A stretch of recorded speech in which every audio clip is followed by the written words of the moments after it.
To my YouTube channel Rajesh Shyam online classes. पिछले video में हमने डिस्कस किया था what is set and types of set.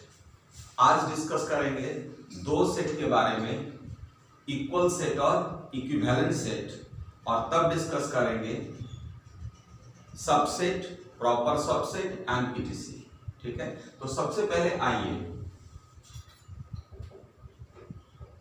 Equal and equivalent set हो गया।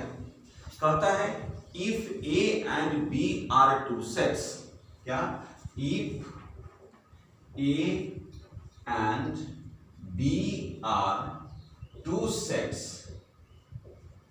such that number of elements of set A बराबर number of elements of set B, ठीक है, then A and B are said to be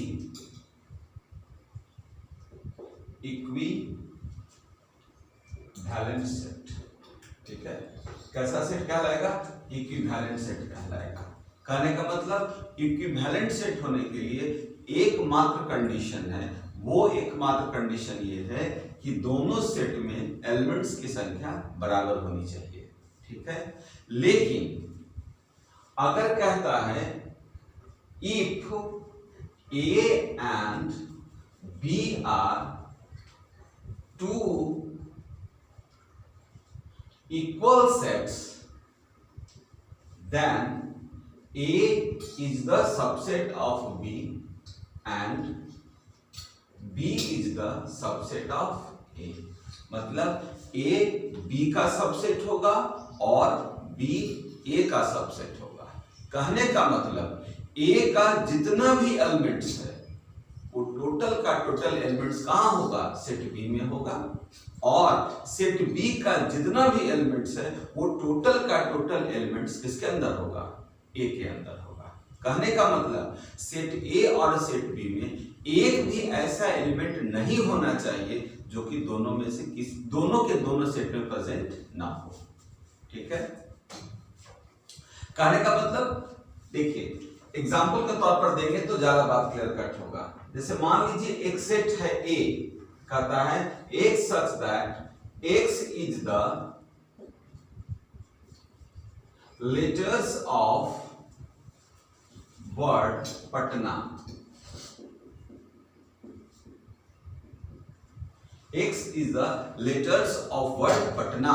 तो अब आप देखिए गौर से, सेट A किसके के बराबर होगा? लेटर्स ऑफ वर्ड, तो P A T और क्या चीज N, क्योंकि A दो बार आ रहा है इसलिए दो बार नहीं लिखा जा सकता है।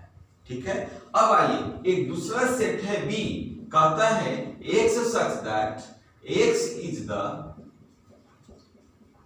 letters of word wolf। हो गया। एक तीसरा सेट है C, कहता है x such that x is the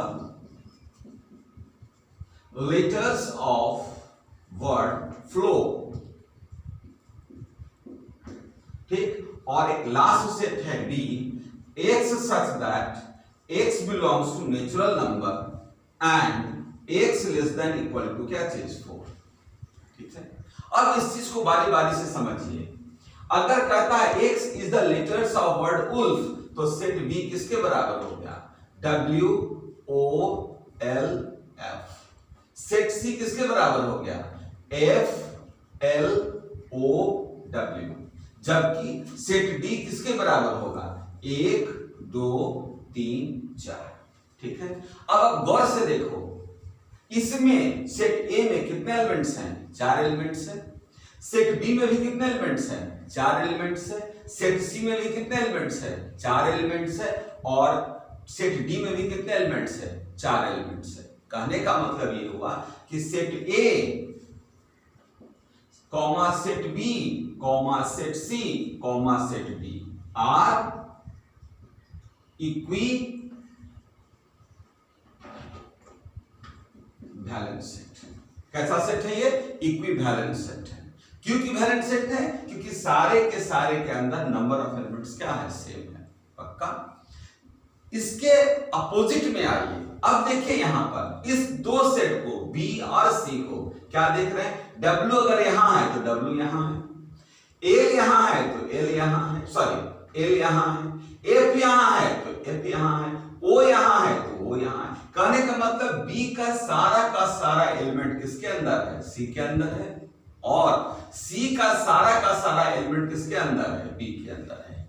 I again repeat, B का सारा एलिमेंट किसके अंदर है? C के अंदर है, और C का सारा एलिमेंट किसके अंदर है? B के अंदर है। ठीक है, इसका मतलब ये हो गया set B is equal to set C। ठीक है, लेकिन आप गौर से देखिए, यहां भी 4 लेटर है और यहां भी 4 लेटर है, लेकिन P तो सेट A में है, लेकिन क्या P सेट B में है? नहीं है। इसका मतलब सिर्फ B और C सेट कैसा है? इक्वल सेट है, और उसके बाद ना तो A D के बराबर है, ना तो A B के बराबर है, ना A C के बराबर है। ठीक है, तो इस तरह से हमें समझ आ गया है कि what is the difference between equal set and equivalent set.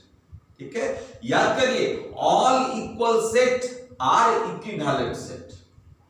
जैसे B और C इक्विवेलेंट भी है और क्या है? इक्वल भी है।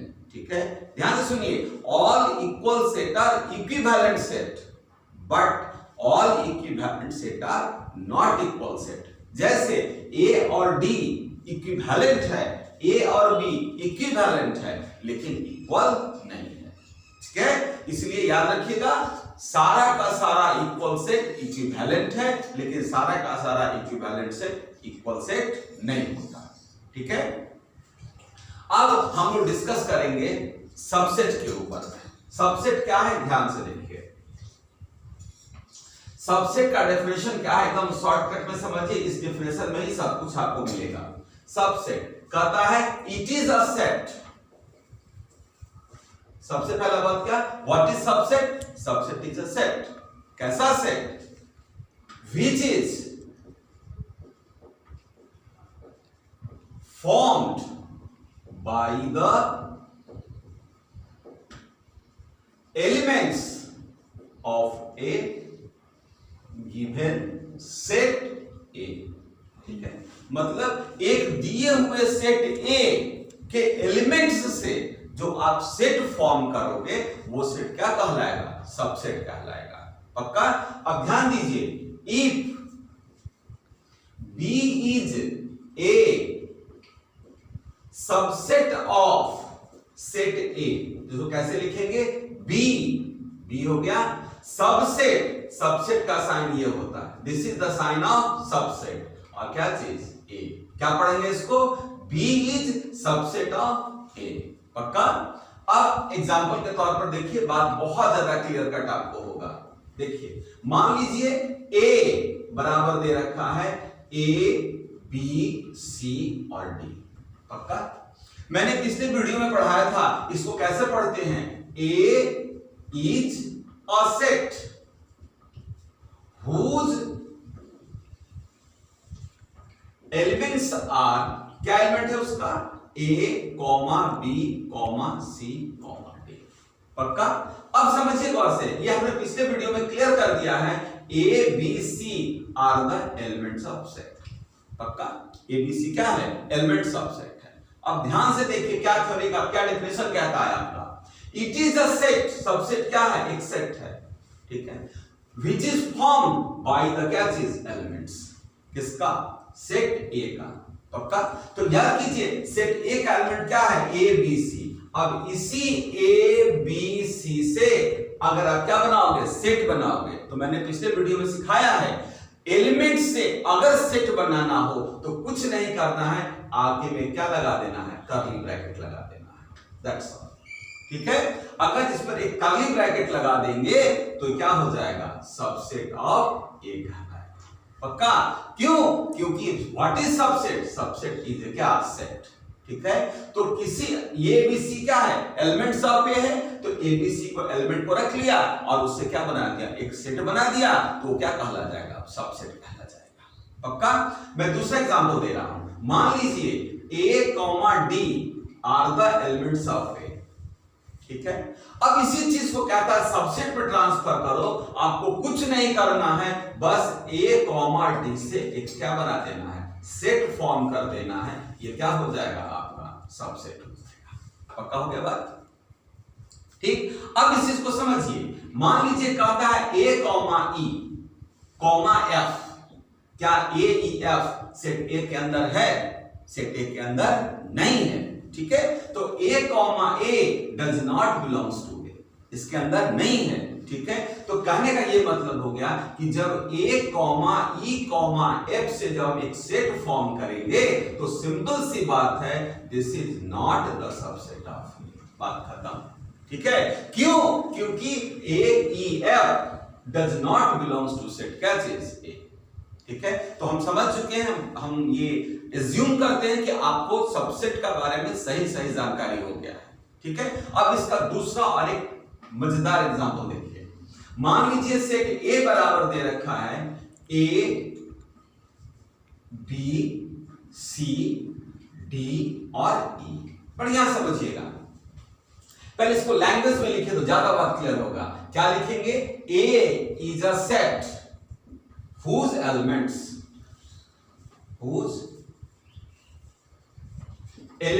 are A, B, C, D, E। पक्का हो गया? अब जरा समझिए मैथ्स को। अगर आप देखिए गौर से, आप लिखेंगे ऐसा B is the element of A, तो सही बात है, गलत बात है? 100% सही है। क्यों सही है? अभी लिखा है A is a set whose element is क्या? B। पक्का? तो B is the element of A, तो भैया B ये सबसेट नहीं हो सकता है, ये एलिमेंट है। क्यों है? क्योंकि ये सेट के फॉर्म में ही सेट के अंदर रखा हुआ है। गौर देखिए, सेट है, ये सेट के फॉर्म में ही क्या है? A का क्या है? एलिमेंट है। पक्का? तो B is the element of A। अगर इससे हमें सबसेट बनाना होगा, हमें कुछ दिमाग नहीं लगाना है। ठीक है, हमें बस एक ब्रैकेट यूज करना है। कहने का मतलब यहां पर ऐसे लिखेंगे, B हो गया, अब इस पर आप एक ब्रैकेट पुट कर दीजिएगा, तो अब ये क्या बन जाएगा? सेट बनेगा। और वो सेट किससे बना हुआ है? एलिमेंट ऑफ सेट A से बना हुआ है। तब क्या कहेंगे? This is the subset of A। ठीक है, मतलब शॉर्टकट में अगर हम बात पकड़े तो by providing a additional bracket, हम एडिशनल ब्रैकेट लगा करके क्या बनाते हैं? सबसेट बनाते हैं। पक्का हो गया? जैसे मान लीजिए एग्जांपल तो फिर देखिए, C, D, E, C, D, E, देखिए गौर से यहां पे C, D, E है ना, क्या कहेंगे? Is the element of A। ठीक है, अगर इससे हम सबसेट बनाने जाएंगे, सिंपल सा कंसेप्ट है भैया, पहले एलिमेंट लिख लेना है। एलिमेंट लिख लिया, और एलिमेंट लिखने के बाद इसे सेट में ले लीजिए, इनक्लोज कर दीजिए ब्रैकेट से, तो सेट बन जाएगा। और अब ये क्या कहल जाएगा? Subset of A। पक्का? और फिर ध्यान दीजिए, जैसे मान लीजिए D, E the element of A, लेकिन अगर हम ऐसे लिखें B, तो कहेंगे does not belongs to A। क्यों नहीं डज नॉट बिलोंग्स टू? क्योंकि ये D और E के साथ है, अकेले नहीं है। कहने का मतलब आप किसी एलिमेंट को यहां से निकाल नहीं सकते हो, किसी एलिमेंट को इंट्रोड्यूस नहीं कर सकते हो, आप ब्रैकेट नहीं हटा सकते हो। ये जैसा है आपको वैसा ही लिखना होगा। ठीक है, तो D does not belongs to A। ठीक है, और अगर इस पर हम ब्रैकेट लगा के भी लिखेंगे ऐसा, तो क्या कहेंगे? This is not the subset of A, because ये तो एलिमेंट है, ये नहीं है। ठीक है, thank you for watching my channel.